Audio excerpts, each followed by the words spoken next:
All right, so I know I'm a couple days late to this story, but I did want to touch on it. The NHL is receiving more backlash from the mob after the New York Rangers decided to ditch their Pride warm-up jerseys. We're going to jump into New York City Pride's response, as well as the New York Rangers, in just 1 second. You guys, welcome back to the channel. If you haven't already, please make sure you take a few moments to go sign up over at my locals community. That's jamesklug.locals.com. I will pin a link down below to make it easy for you guys. It's free with the option of contributing monthly for as little as 1 cup of coffee per month. Please take a few moments to go sign up right now. Let's jump into this article from the Daily Mail. So, New York Rangers ditch wearing LGBTQ themed warm-up jerseys and rainbow tape on Pride Night and fail to explain why they backtracked on promise.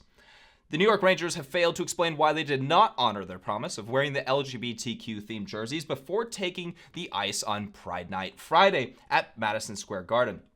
After donning rainbow-themed warm-up jerseys for the past few years, the Rangers chose not to skate in similar attire this year, nor did they use rainbow-colored tape as in previous years.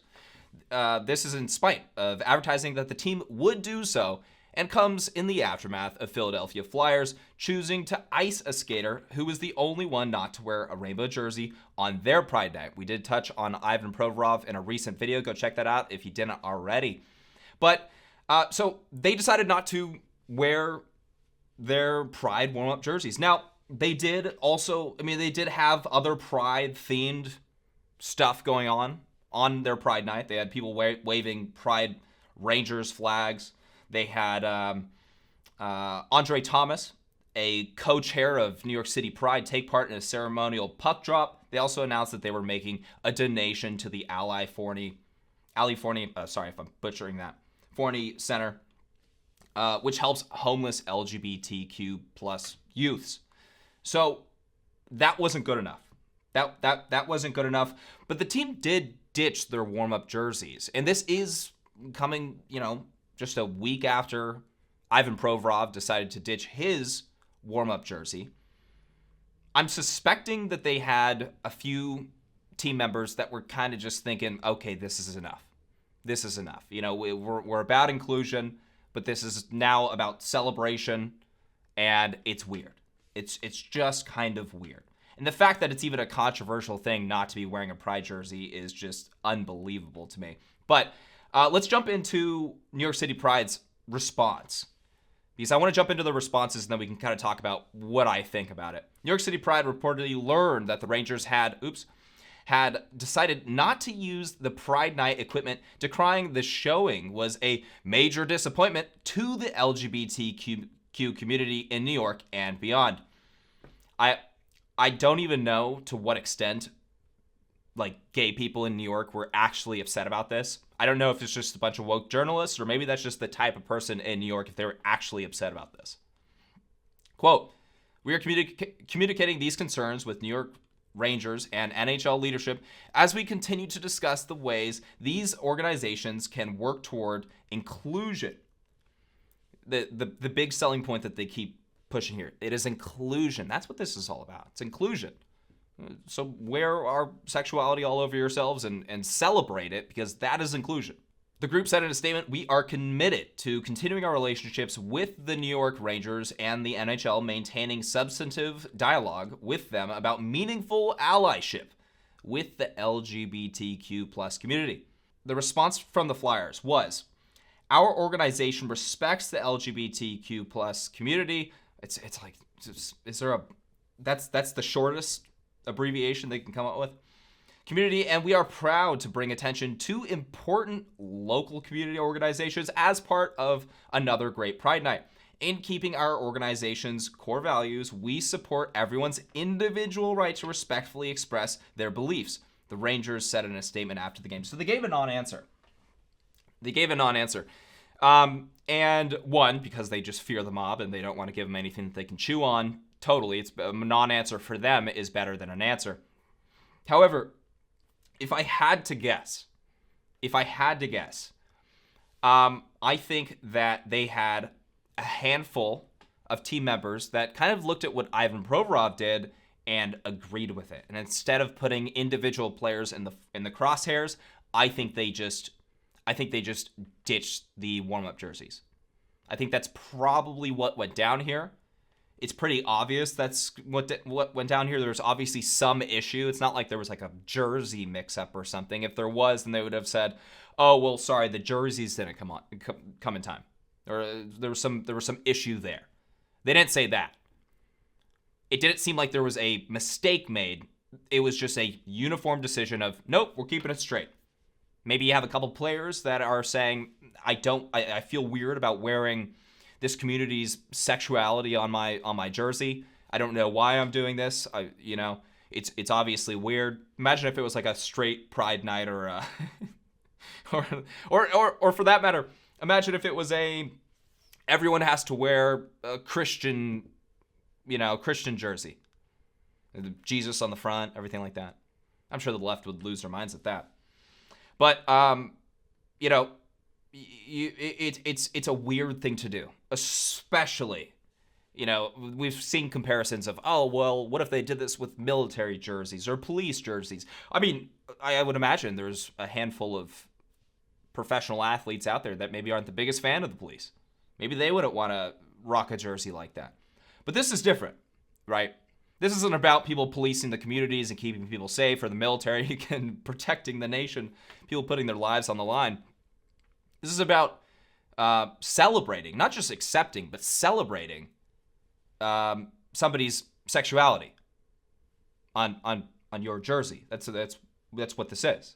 We have some just insane responses from journalists on this, and I do want to touch on some of these responses. This says, similarly, Steve Buckley, a columnist for The Atlantic, called on the NHL to do more to ensure that openly gay or closeted hockey players know there's room for them in the league. It's about knowing that there's room for, I don't know how many gay people are playing hockey, but if you are, that's just great. I'm not sure if people are saying there's probably not room for me in the league. If they're actually a top performing athlete looking at this, I'm not sure what difference that may make. I don't think any. Do they have to do this with everyone? Asian Pride Night, Black Pride Night, White Pride Night? White Pride Night might not go very well. They don't do this with other groups, do they? Maybe they do. Maybe a couple. But I don't see a top performing athlete needing to see that and saying, "Oh, that's what will allow me to go to the NHL." Quote, "By not wearing those pride sweaters during warm-ups, the Rangers are saying in so many words that you are not 100% welcome in their dressing room if you happen to be a queer hockey player. Or, to get closer to the truth, not 100% of the players want you there." Okay, in what way? In what way? If I'm not a racist or I don't mind gay people, I have to wear that on my outfit to tell you? So because you might just be self-conscious and concerned about your own sexuality, that everyone else needs to cheer you on? In what world is that the case? All right, lastly, I want to highlight a tweet from Wesley Yang, who's an author, responding to Ian Kennedy, who's a hockey journalist. Ian Kennedy says, "The fact the New York Rangers completely abandoned their plans to wear pregame pride jerseys shows how entrenched homophobia and transphobia is in hockey and the NHL's complicity to exclusion." An absolutely insane tweet. But he's basically saying, I mean, look, if you don't wear that outfit, if you don't celebrate them and their lifestyle, if you don't wear the pride, the gay pride flag on your outfit, you are a homophobe or transphobe or whatever phobe. Wesley Yang goes on to respond, saying with a quote tweet, quote, "Affirm us, celebrate us, chant our slogans, array your bodies in our colors, or you are a something phobe." Just fill in the blank at this point. You hate something. Has gotten much more traction than reason, proportionality, or decency should allow. Toleration is enough. He goes on to say, toleration, let and let live. We may not agree, but we are all free to choose our own lives. Seems pretty reasonable. Wokeness, you must chant and clap in unison or face social death. And this is what they're gunning after. When it comes to youth in the country, The reason why you see critical gender theory being pushed on children in elementary school, you go to libs of TikTok, you see examples of it left and right all over the nation. The reason why they're pushing this on the children, trying to indoctrinate the children, is because they don't have the ability to reject the propaganda.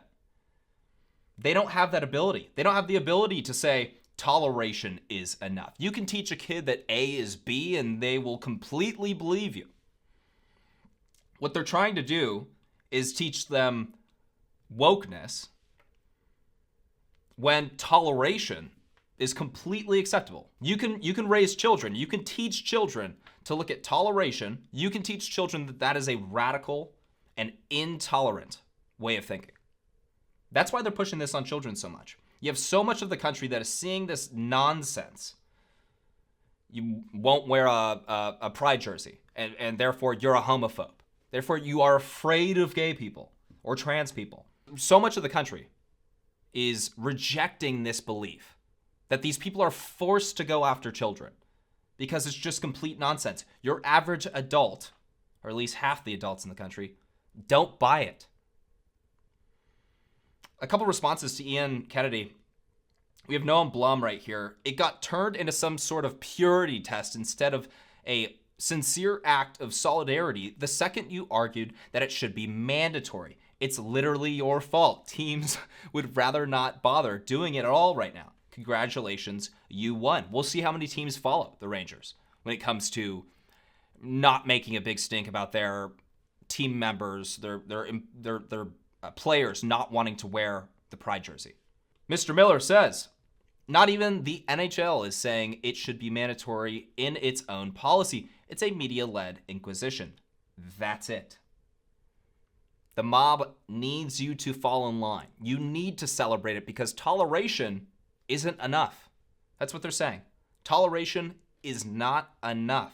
Let me know what you guys think about this down in the comments section below. If you guys enjoyed this video, please make sure to hit that like button. Make sure to subscribe for more videos and hit that bell notification button so you're notified next time I post. I'll catch you guys in the next video.